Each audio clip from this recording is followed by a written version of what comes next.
जिला हिसार के आश्रावान गांव में बोधिसत्व विश्व रतन बाबा डॉक्टर अंबेडकर भवन में पुस्तकालय द्वारा संत शिरोमणि गुरु रविदास महाराज की जयंती के उपलक्ष्य में एक भव्य आयोजन किया गया। इस कार्यक्रम में बाबा साहब अंबेडकर और भगवान बुद्ध की विचारधारा पर चर्चा करते हुए समाज में फैली कुरीतियों और बुराइयों के प्रति जागरूकता फैलाने की कोशिश की गई।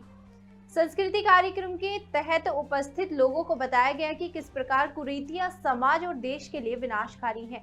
कार्यक्रम में मुख्य अतिथि श्रद्धेय भंते भिक्षु मणि धम विनय ने अपने संदेश में समाज में फैली बुराइयों और गलत आचरण से बचने की अपील की। कार्यक्रम की रूपरेखा को भली भांति संभाला प्रधान सुग्रीव बोध, महासचिव महेंद्र बोध और कोषाध्यक्ष रमेश बोध ने। इस अवसर पर आए हुए सभी लोगों ने गुरु रविदास महाराज जयंती पर पुष्प अर्पित कर श्रद्धांजलि दी। इसी कड़ी में सानवी बोध एक छोटा सा थॉट लेके आ रही है आपके सामने। जस्ट अभी बच्चे ने तैयार किया है, जोरदार तालियों के साथ हौसला अफजाई कीजिए। जो मैंने खोया वो मेरी नादानी थी, कि जो मैंने खोया वो मेरी नादानी थी और जो मैंने पाया वो मेरे गुरु रविदास जी और बाबा साहब की मेहरबानी थी। सबसे पहले तो मुझे यहाँ पे इतने कम समय में बोलने का मौका दिया, तो मैं सर का धन्यवाद करती हूँ कि मुझे आज यहाँ बोलने का मौका दिया गया।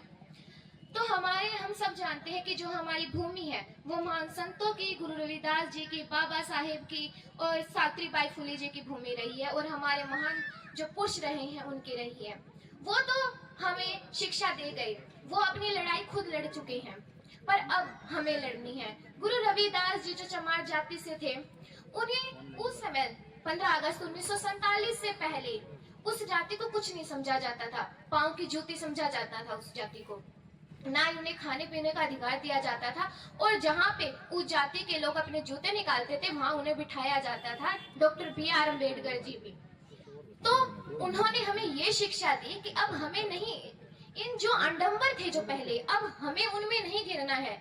अब हमें जो आजादी मिली हमें उनको उपयोग करना है। पर आज भी हम देखते हैं कि जो हमारा समाज है वो उन्हीं आडंबरों और अंधविश्वासों में घिरा हुआ है। सावित्रीबाई फुले जी जो पहली शिक्षित महिला थी, उन्होंने हमें क्या सिखाया है, जो उनके विचार, उनके सिद्धांत क्या हमें बताते हैं कि हर लड़की को पढ़ने का मौका दिया जाना चाहिए। पहले समाज में लड़कियों को पढ़ने का मौका नहीं दिया जाता था, पर जब उनके सिद्धांत हमारे पास आए हैं, जो उनके विचार आए हैं, तो उसके हिसाब से तो हमें लड़कियों को पढ़ने का मौका दिया जाना चाहिए। पर आज भी हम देखते हैं कि हमारे समाज में 12th के बाद ही लड़कियों की शादी कर दी जाती है। तो लड़कियों को चूड़ियों की बजाय हम कलम क्यों नहीं देते? क्यों लड़कों को आगे बढ़ाते जा रहे हो, लड़कियों के पीछे ही खींचते जा रहे हैं हम, जबकि आज बेटे नशे की लत में हर लड़कियां आसमान को छू रही हैं। तो जो उनके सिद्धांत है हमें उनका पालन करना चाहिए। जो हमें डॉक्टर BR अम्बेडकर जी कह के गए हैं कि जात पात तो कुछ है ही नहीं, वो तो हमने बनाया है। जब तक हर एक इंसान का खून सेम है तब तक हम कैसे कह सकते हैं कि ये हिंदू है, ये मुस्लिम है, ये चमार है, ये बिश्नोई है, ये गुज्जर है? नहीं कह सकते। हम सब एक है और हमें उस एकता को समझना है और हमारे समाज को एक सुंदर और आत्मनिर्भर बनाना है। हमें उनके सिद्धांतों का चलना है।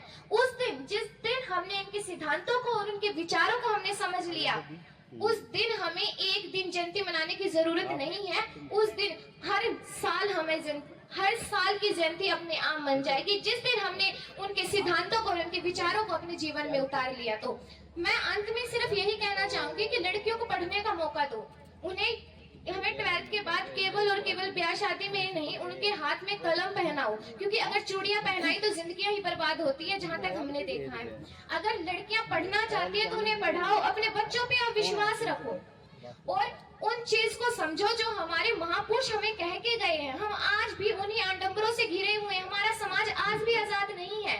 हम कहते हैं कि 15 अगस्त 1947 के बाद हमें आजादी मिल चुकी है, पर रियलिटी में अगर देखें तो आज भी हम गुलाम हैं। आज पहले हम अंग्रेजों के गुलाम थे, आज हम अंधविश्वासों के गुलाम हैं। तो लेकिन फल की उम्मीद मत छोड़ना, आपको फल कभी ना कभी उसका मिलेगा ही मिलेगा। और कर्म मानुष का धर्म है, सत पाखे रविदास। समझ में आई बात? रविदास जी कितनी बड़ी बात कह रहे हैं कि आपको अपने कर्म में बंध के रहना है। कर्म कौन से? व्यक्ति के 2 ही कर्म होते हैं, या तो उसके अच्छे कर्म होते हैं या उसके बुरे कर्म होते हैं। गुरु रविदास जी ने ये नहीं कहा कि आपको अच्छे कर्म में बंधे रहना है, क्या कहा है? कर्म बंधन। कर्म बंधन जो मनुष्य करेगा, अगर आप अच्छा कर्म करेंगे तो आपको उसका फल क्या मिलेगा? अच्छा ही मिलेगा। और अगर आप बुरा कर्म करेंगे तो आप गुरु रविदास जी के कितना भी माथा रगड़ लो, वो आपको बचा नहीं पाएंगे। वो मूर्ति से निकल के आपको नहीं कहेंगे बेटा जो रोज शराब पी, तेरे फेफड़े तो मैं ही बचा लूंगा। बचा पाएंगे? नहीं बचा पाएंगे। तो इसीलिए गुरु रविदास जी की कितनी अनमोल वाणी थी कि हमें अपने कर्म पे ध्यान देना है। अब हम अपने कर्म पे ध्यान ना दे करके गुरु रविदास जी पे ध्यान देने लगे कि गुरु रविदास जी के मंदिर में जाएंगे तो सर ढक कर जाएंगे क्योंकि उनको बुरा लग जाएगा। गुरु रविदास जी की आरती भी उतारेंगे, गुरु रविदास जी के जय जयकारे भी लगाएंगे। हम जो हमसे दूसरे लोगों ने कहा वो सारी चीज करेंगे।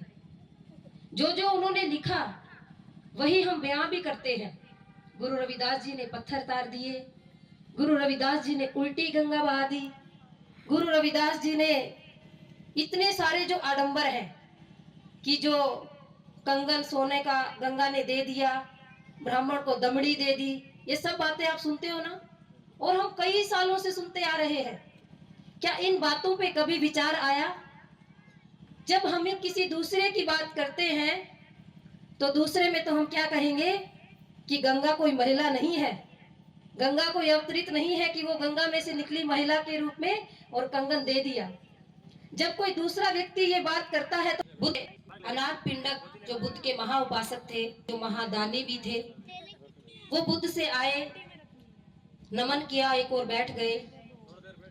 बुद्ध से बोले कि हे तथागत, जो गृहस्थ व्यक्ति होता है, गृहस्थ व्यक्ति अपने जीवन में कैसे सुख अनुभव कर सकता है, उसको कैसे सुख मिले, उसे क्या क्या करना चाहिए कि उसको सुख मिल जाए।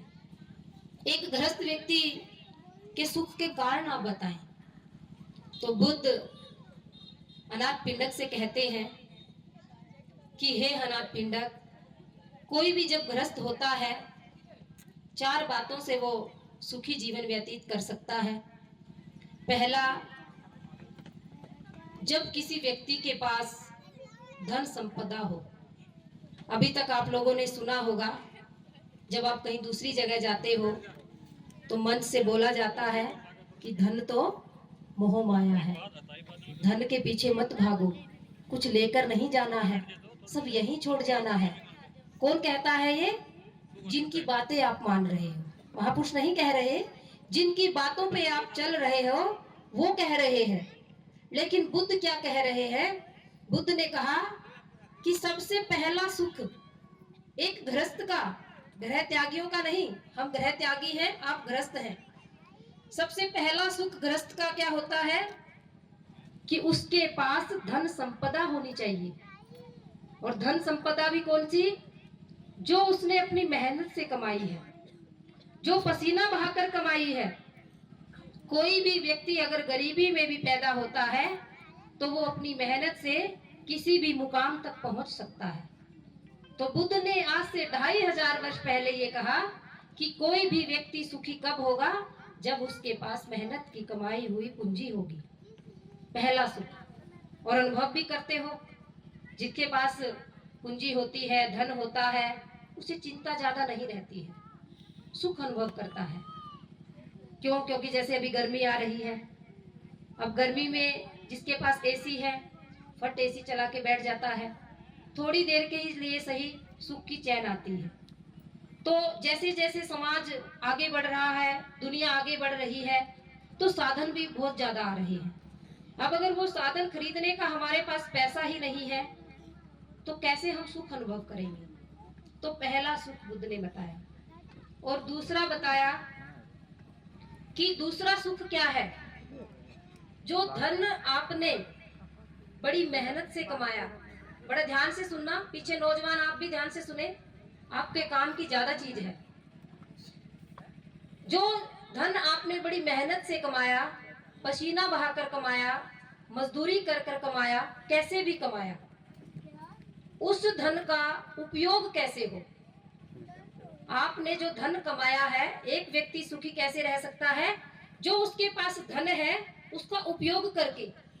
अब आप देख सकते हो कि हमारे समाज के पास धन तो आ गया, उपयोग कैसे हो रहा है।